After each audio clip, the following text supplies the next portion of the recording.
Pada peringatan pergantian malam tahun baru, masyarakat di Kabupaten Ogan Komering Ulu dihimbau tidak mengadakan organ tunggal atau hiburan musik yang dapat menimbulkan kerumunan massa.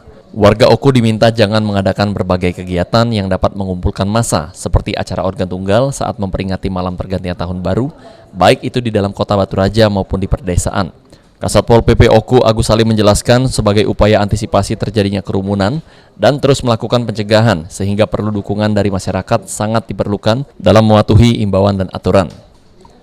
Agar berjalan baik, Satpol PP menyiagakan seluruh linmas yang ada di desa-desa guna membantu perangkat desa dalam mengedukasi warga agar mematuhi himbauan pemerintah untuk tidak mengadakan organ tunggal dan tetap mematuhi protokol kesehatan COVID-19.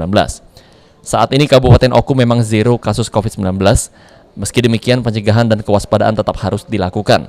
Pastinya dengan harapan jangan sampai ada lagi warga yang terpapar pandemi COVID-19.